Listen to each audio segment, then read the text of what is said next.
Bible గ్రంథంలో పొందుపరచబడి ఉన్నాయి. కొంతమంది ఆలోచన ఏంటంటే హెబ్రీయులకు రాసిన పత్రిక ఎవరు రాశారో తెలియదు అంటారు, కానీ ఆ భాషా శైలి ఆ లిపి అంతా ఖచ్చితంగా ఎవరిదంటే అపోస్తలుడైన పౌలే. ఇంకొకరు అలాగా రాయలేదు హెబ్రీ పత్రిక. కాబట్టి హెబ్రీ రాసిన పత్రిక కూడా పౌలే రాశారు. పక్కన పెడదాం. అన్నిటికంటే చివర రాయబడిన పత్రిక ఏదైనా ఉంది అంటే పౌలు రాసిన పత్రికలో రోమా పత్రిక చివరిలో రాశాడు. ఎందుకో చెప్పరా? అది రాసిన తర్వాత మరొక పత్రిక రాయడానికి అపోస్తలుడైన పౌలు జీవించలేడు. రోమా పట్టణంలో ఆయన చంపబడ్డాడు. రోమా పట్టణంలో హతసాక్షిగా తల నరికించబడ్డాడు. ఇంకో మాట చెప్పనా, మిగతా వాళ్ళందరికీ ప్రభుత్వము శిక్ష వేసింది. పేతుర్ని శిక్షించి చంపేశారు, ఆంద్రియాని కట్నం పెట్టి నరికేశారు, యాకోబుని నరికేశారు. మిగతా వాళ్ళందరినీ కూడా ఇష్టం వచ్చినట్టుగా రాజులో ప్రభుత్వమో చంపేసింది. కానీ జాగ్రత్తగా వినండి, అపోస్తలుడైన పౌలుని ఎవరు చంపలే.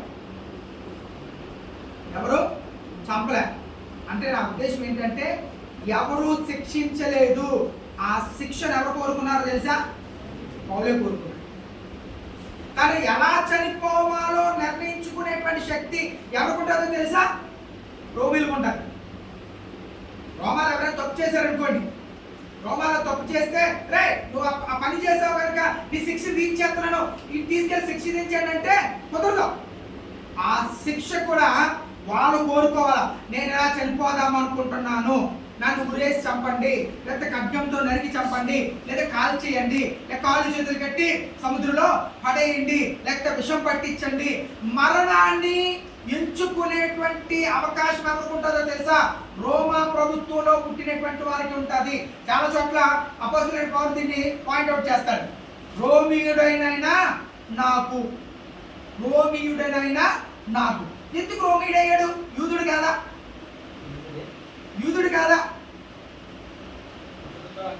ఏమండి, పుట్టడం ఎక్కడ పుట్టాడట? రోమాలో పుట్టాడు. రోమా పౌరుషత్వాన్ని పొంది ఉన్నాడు. అట్ ద సేమ్ టైం యూదుడు కూడా నిజానికి యూదుడు కూడా కాదు. పౌలు ఎవరో తెలుసా? పౌలు యూదుడు కాదు, లేవీయుడు. పౌలు లేవీయుడు. మీకు పాత నిబంధనలో ఒక సౌలు ఉన్నాడు, కొత్త నిబంధనలో ఒక సౌలు ఉన్నాడు. వీళ్ళిద్దరికి చాలా విషయాలు కలుస్తాయి. ఆ సౌలు లేవి కుటుంబానికి చెందినవాడే. ఏ సౌలు? ఇశ్రాయేలు ప్రజలను మొట్టమొదట 40 సంవత్సరాలు పరిపాలించినటువంటి వాడు. అతను ఎవడో తెలుసా? లేవీయుడు. ఇక్కడ తార్సులో పుట్టినటువంటి, ఏమంటే తార్సు వారైనటువంటి సౌలు అంటారు, అందుకే అతన్ని. తార్సులో పుట్టినటువంటి ఈ సౌలు కూడా ఏ గోత్రంలో పుట్టాడో తెలుసా? లేవి గోత్రములో పుట్టాడు. అతడు కూడా ఎలాగైతే రాజుగా అభిషేకింపబడడానికి గాడిదను ఎత్తుక్కోవడానికి వెళ్ళాడో, ఇతను కూడా ఎవరో చంపడానికి వెళ్ళినప్పుడే దేవుడు ఇతన్ని ఎంచుకున్నాడు. చాలా సిమిలరీస్ ఉంటాయి వాళ్ళిద్దరికి మధ్యలో, చాలా లక్షణాలు కలిగి ఉంటారు. ఓకే, ఇప్పుడు మనకి అది సంబంధం లేదు కనుక పక్కన పెడదాం. రోమా పత్రికను చివరి దశలో రాశాడు. చివరి దశలో అంటే చనిపోయే ముందు తన జ్ఞానం అంతటిని ఈ 16 అధ్యాయాల మీద పెట్టాడు. ఎన్ని అధ్యాయాలు ఉన్నాయి?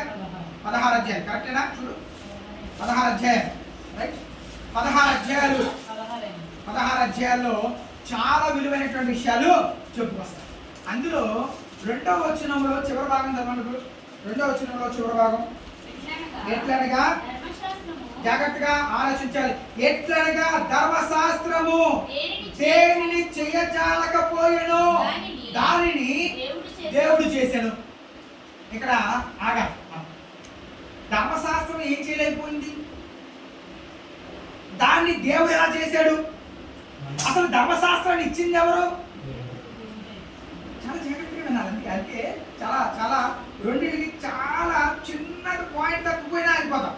ధర్మశాస్త్రము దేనిని చెయ్యజాలకపోయానో దానిని దేవుడు చేశాను. ఒక విషయాన్ని ఆలోచన చేస్తే అసలు ధర్మశాస్త్రాన్ని ఇచ్చింది ఎవరు? దేవుడే. ఎవరికి ఇచ్చాడు? ఇశ్రాయేలు ప్రజలకు. ఎక్కడ ఇచ్చాడు? సీనాయి కొండ మీద, సీనాయి పర్వతం మీద ఇచ్చాడు. సీనాయి పర్వతం మీద ఇవ్వబడినటువంటి ధర్మశాస్త్రం ఏదైతే ఉందో ఈ రోజు కూడా యూదులైన వారు దాన్నే పాటిస్తూ ఉన్నారు. ఏదైతే ధర్మశాస్త్రాన్ని దేవుడు ఇశ్రాయేలు ప్రజలకు సీనాయి పర్వతం మీద ఇచ్చాడు ధర్మశాస్త్రము, దానిని ఇప్పటి వరకు మన ముస్లిం సోదరులు పాటిస్తూ ఉన్నారు. ఇంకొక విషయం చెప్తున్నాను, మీరు జాగ్రత్తగా రాసుకోండి. ఏదైతే ఇశ్రాయేలు ప్రజలకు సీనాయి పర్వతం మీద ధర్మశాస్త్రముగా అనుసరించి ఇచ్చాడో దానిని ఈ రోజు వరకు కూడా ప్రపంచము న్యాయ వ్యవస్థలో వాడుకుంటున్నారు. దేవునికి స్తోత్రం చేయలేదు. హల్లెలూయా. న్యాయ వ్యవస్థ అంతా కూడా ఏంటి, పీనల్ కోడ్ న్యాయకు సంబంధించినటువంటి శిక్షా స్మృతులు ఏవైతే ఉన్నాయో అవన్నీ ఎక్కడి నుంచి వచ్చాయి తెలుసా? ధర్మశాస్త్రం నుంచి వచ్చాయి. రాజ్యాంగం ఎక్కడి నుంచి వచ్చిందో తెలుసా? భారతీయ రాజ్యాంగం అనేది ఎక్కడి నుంచి వచ్చిందో తెలుసా? బైబిల్ నుంచి వచ్చింది. 70% రాజ్యాంగము బైబిల్ నుంచి వచ్చింది. అందుకే అంబేద్కర్ గారు ఎక్కడ దేవుని కానీ బైబిల్ కానీ తప్పు పట్టలేదు తను జీవించినంత జీవితకాలంలో. కాకపోతే ఎక్కడ పైకి కూడా చెప్పలేదు. ఓకే, కాబట్టి ధర్మశాస్త్రము దేనిని చేయలేకపోయిందో దానిని దేవుడు చేశాడు అంటాడు. ధర్మశాస్త్రం దేన్ని చేయలేకపోయిందో తెలుసా? దేవుడు దేన్ని చేయగలిగాడో తెలుసా? ఒక్కటే మరణాన్ని కాదమ్మా, పాపాన్ని. ధర్మశాస్త్రం అంతేనంటారా? ఇంకా ఆత్మానుసారంగా బతకలేదు అంతేనంటారా?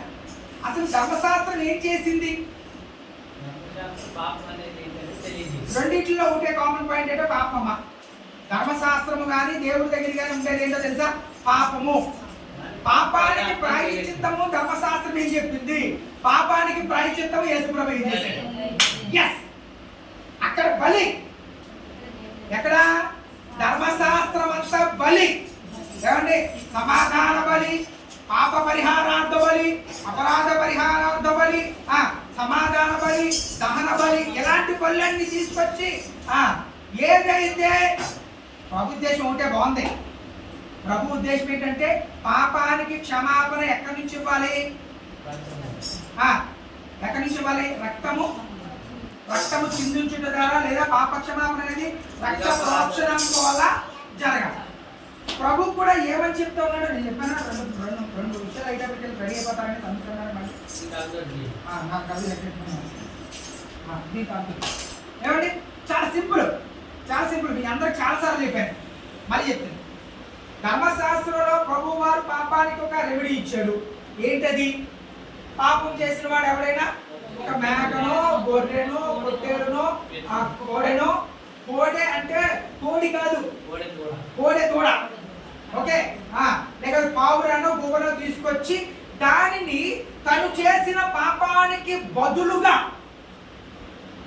మనుషుడు చేసిన పాపానికి బదులుగా ఆ జంతువునో పక్షునో అర్పించి ఆ రక్తాన్ని చిందించడం ద్వారా తన పాప క్షమాపణ పొందాలి అనేటువంటిది దేవుడు ధర్మశాస్త్రంలో నియమం. మరి చెప్పనా? అర్థమైంది? మరి చెప్పనా? ధర్మశాస్త్రంలో ఏం విధి ఉంది అంటే, నేను తప్పు చేశానమ్మా, చాలా సింపుల్గా చెప్తున్నా, నేను తప్పు చేశాను కానీ నా వైపు ఏమండి, నేను తప్పు చేశాను. తప్పు చేసినప్పుడు ఆ తప్పుకి ఖచ్చితంగా ఏం పొందాలా? శిక్షను అనుభవించాలి. ఇప్పుడు శిక్షించబడాలి అంటే ధర్మశాస్త్రం ఏం చెప్తుంది? చాలా రకాల శిక్షలు ఇచ్చింది, కానీ దానికి కూడా రెమెడీస్ ఇచ్చింది. ఏంటంటే, నువ్వు తప్పు చేసావు, ఎలాంటిది మరి? నరహత్య, లేకపోతే ఏదో భయంకరమైనటువంటి కొన్ని తప్పులు ఉన్నాయి, అవి కాకుండా సామాన్యమైనటువంటి ఏదైనా తప్పు చేస్తే ఆ చేసిన తప్పుకి బదులుగా, నేను చేసిన తప్పు చిన్నదైతే ఒక గోవనో పావురాను తీసుకెళ్ళేవాడిని. కొంచెం మోతాదు పెరిగింది అనుకోండి, అప్పుడు మేకనో పొట్టేలనో తీసుకెళ్ళేవాడిని. అంతకు మించినటువంటి పాపం అనుకోండి, మోతాదు పెరిగేది, అప్పుడు కోడె దూడను తీసుకుని వెళ్ళాలి. తీసుకెళ్ళి ఎవరికి ఇవ్వాలి? ఇప్పుడు ఎవరున్నారు అక్కడ? యాజకుడు ఉన్నాడు. యాజకుడు చేతికి ఇస్తే యాజకుడు ఏం చేస్తాడంటే, ఏం చేసావయ్యా చెప్పేసుకోవాలి. అయ్యా నేను తప్పు చేశాను. దేవుని సేవకునికి చేసిన వాడికి మాత్రమే తెలుస్తుంది, అది మరో వ్యక్తికి తెలియదు. చెప్పేసుకున్నాడు, అయ్యా నేను తప్పు చేశాను, ఓకే, ముందే చెప్పేవాడు. రెండు, నువ్వు తప్పు చేసావు కనుక నీ పాపానికి పరిహారం కలగాలంటే నీ పాప పరిమాణాన్ని బట్టి గొవ్వని తీసుకురా, లేదా పావురాన్ని తీసుకురా, లేక మేకను తీసుకురా, లేక గొర్రెను తీసుకురా, లేదా కోడి గొర్రెను పట్టుకురా. దీన్ని యాజకుడు చెప్పాలి. తర్వాత అది వ్యాపారం అయిపోయింది. వాళ్ళే వాటిని పెంచి దానిని అమ్మి డబ్బులు చేసుకునేవారు. అందువలన ఏమైపోయిందంటే ధర్మశాస్త్రం కొట్టేవలసిన పరిస్థితి యాజకుల వల్ల వచ్చింది. అది సందర్భం కాదు, ఇప్పుడు పక్కన పెడతాం. నేను చేసిన తప్పుకి ఒక మేక పిల్లని తీసుకెళ్ళాడు. మేక పిల్లని తీసుకెళ్ళినప్పుడు యాజకుడు ఏం చేస్తాడో తెలుసా? ఆ వ్యక్తి యొక్క పాపాలు చేసిన వ్యక్తి యొక్క కుడి చేతిని ఆ మేక మీద పెట్టిస్తాడు. పెట్టి ప్రార్థన చేస్తాడు, ప్రభువా నీ ప్రియ కుమారుడు తప్పు చేశాడు, నీ సన్నిధిలో ఒప్పుకున్నాడు, కానీ పాపానికి శిక్ష ఉంది. ఆ శిక్షకు తనకు బదులుగా ఈ మేక అర్పించబడతా ఉంది. జాగ్రత్తగా, మేక అర్పించబడుతుంది అంటే నాకు బదులుగా మేక అర్పించబడుతుంది. కాబట్టి నా పాపాలన్నీ దేని మీద గెలిపోయి అనమాట. ఇప్పుడు మేక మీద గెలిపోయి అప్పుడు ఆ మేకను ఏం చేస్తాడంటే తలని ఖండిస్తాడు. తలని ఖండించి ఒక పాత్రలో పడతాడు. పట్టి దీన్ని తీసుకుని వెళ్ళి దహన బలి పీఠం మీద కాల్చేస్తాడు. అలా కాల్చడానికి సమాధాన బలి కానీ దహన బలి కానీ అయితే ఒక రకం, అపరాధ పరిహారార్థ బలి, పాప పరిహారార్థ బలి అయితే ఒక రకంగా చేస్తాడు. దానికోసం కూడా చెప్తాను. ఈ పట్టినటువంటి రక్తాన్ని ఏం చేస్తాడు? అది యాజకుడు ఆ పట్టినటువంటి రక్తంలో కొంచెం రక్తం తీసి కుడి చెవి కొన మీద పైన కానీ కిందన కానీ రాస్తాడు. ఒకటి మరలా చేతిని దాంట్లో పెట్టి కుడి చేతి బొటన వేలికి రాస్తాడు ఆ రక్తాన్ని. మరలా మూడోదిగా పెట్టి కుడి కాలి బొటన వేలికి రాస్తాడు. కుడి చెవి కొన మీద, కుడి చేతి బొటన వేలి మీద, కుడి కాలు బొటన వేలి మీద తండ్రి కుమార పరిశుద్ధాత్మ నామమునకు ముంగురుతుంది. చేసిన తర్వాత ఇతడు ఏ పాపం అయితే చేశాడో ఈ రక్తము చిందించబడినప్పుడు ఆ పాపానికి పరిహారము జరిగిపోయింది. దీన్ని తీసుకుని వెళ్ళి ఏం చేశాడు? దానిని దహన బలిగా అర్పించాడు. ఈ రక్తాన్ని తీసుకుని వెళ్ళి ఆ దహన బలి పీఠం యొక్క మొదట్లో పోసేస్తాడు. అది ఏమైందంటే తర్వాత కమర్షియల్ అయిపోయింది, వ్యాపారం అయిపోయింది. ఏదైతే ధర్మశాస్త్రము ద్వారా చేయాలని ప్రభు వారు ఆశించాడో అది ధర్మశాస్త్రము చేయలేకపోయింది. ఎవరి వలన? యాజకుల వలన. ఇప్పుడు ఇంకో మాట చెప్తున్నాను, జాగ్రత్తగా వినండి. సమాధాన బలి, దహన బలి అనేటువంటివి సామాన్యమైనవి. అలా చేసినప్పుడు తోలు తీసేసి మేకకి చక్కగా ఒక 7 లేక 6 పార్ట్లుగా విడదీసి దాన్ని కుండలో వండాలి.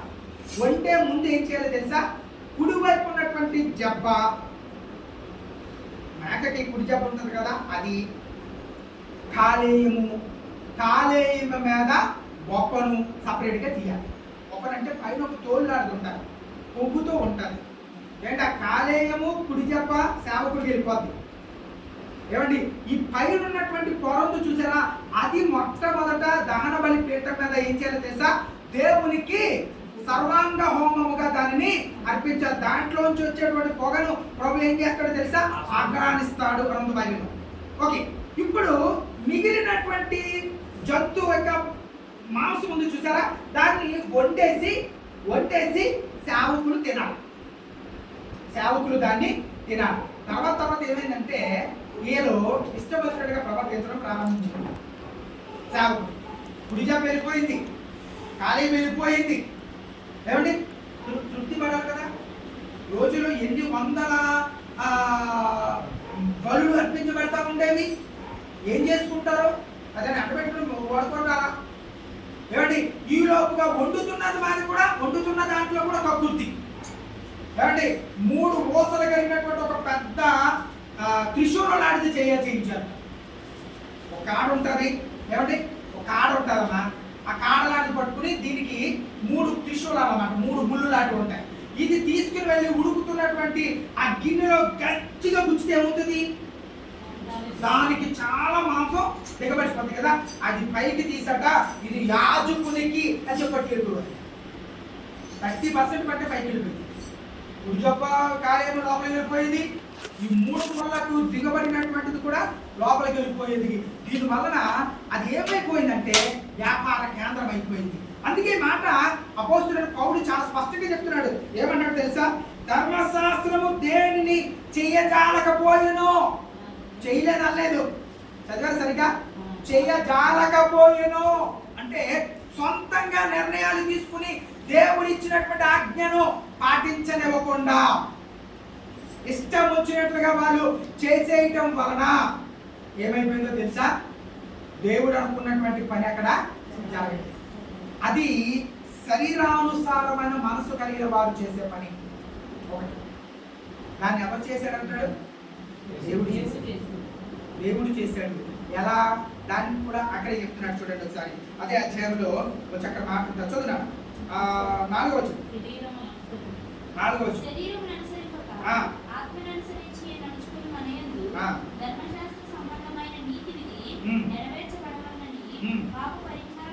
చూడండి జాగ్రత్తగా.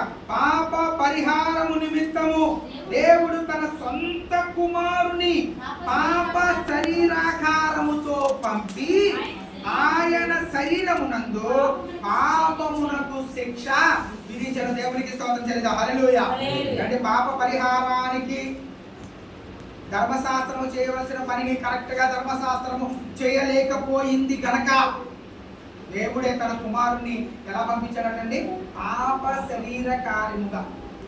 అదేనా పాప శరీరాకారముతో ప్రభువారు మనకు బదులుగా. అంటే చాలా సింపుల్ మాట చెప్తున్నాను, జాగ్రత్తగా.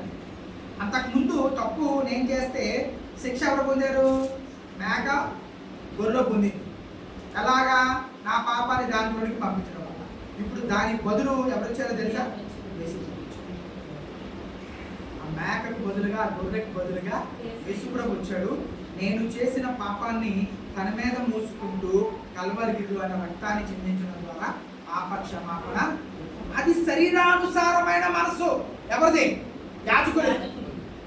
అది శరీరం. వాడు మనిషి కనుక, శరీరంతో పుట్టాడు కనుక శరీరానుసారమైనటువంటి మనిషితో ఏం చేస్తున్నాడంటే దేవుడు చెప్పినటువంటి విధిని కూడా పక్కద్రోవ పట్టించేసి వాడు ఇష్టం వచ్చినట్లుగా చేసుకున్నాడు. కానీ దేవుడు ఏం చేశాడు తెలుసా? అబ్బాయి ఎంత కష్టం అబ్బాయి అని చెప్పి ఆయనే మానవ రూపంలో వచ్చేసాడు. అంతే. అయితే మనము ఏ మనసుతో ఉన్నామో మనం ఆలోచన చేయాలి. శరీరముతో ఉండేటువంటి శరీరానుసారమైన మనసుతో ఉన్నామా? ఇంకోటి ఏంటి? ఆత్మానుసారమైన మనసుతో ఉన్నామా? దీనికి పూర్తి వివరాలు నేను ఆదివారం చెప్పాను. ఈ ఆదివారం చాలా విలువైనటువంటి సందేశాన్ని కోసం నేను శ్రద్ధ చేస్తాను. చాలా సోమవారం నుంచి దీనికోసం కొట్టుమిట్లాడుతూ ఉన్నాను నేను. చాలా చక్కగా అసలు సంఘములో మనిషి చేయాల్సిన పనులు, శరీరానుసారమైన మనసు ఎలా ఉంటుంది, ఏ పనులు చేస్తుంది, ఆత్మానుసారమైన మనసు ఎలా ఉంటుంది, ఏ పనులు చేస్తుంది. శరీరానుసారమైన మనసు, ఆత్మానుసారమైన మనసు. దానిలో నేను కొన్ని పాయింట్లు చెప్తున్నప్పుడు మీరు రాసుకోండి. అప్పుడు మీరు శరీరానుసారమైన మనసులో ఉన్నారా, ఆత్మానుసారమైన మనసులో ఉన్నారా మీకు అర్థం. ఈ వారంతో దానికి ఫుల్ స్టాప్ పడిపోవాలి. చాలా సింపుల్. కాబట్టి మీకు ఇది అర్థమైతే అది అర్థమైపోతుంది. ఓకేనా? మీకు ఇప్పుడు చెప్పిన దాంట్లో ఏమైనా డౌట్ ఉందా? నేను ఒకే పాయింట్ చెప్పాను, చాలా పాయింట్లు ఉన్నాయి కానీ అందులో ఒక్క పాయింటే చెప్పాను. ఒకటి శరీరానుసారమైన మనసు, రెండవది ఆత్మానుసారమైన మనసు. శరీరానుసారమైన మనసు ఎక్కడ వచ్చిందో, ఆత్మానుసారమైన మనసు ఎందుకు వచ్చిందో, ధర్మశాస్త్రము దేనిని చేయలేకపోయిందో క్రీస్తు దేన్ని చేయగలిగాడు. పూర్తిగా వివరించలేదు, జస్ట్ పాయింట్స్, అవుట్లైన్స్ నేను ఇచ్చాను. దీనికి సంబంధించి ఏమైనా అనుమానం ఉంటే నాకు చెప్పాలి.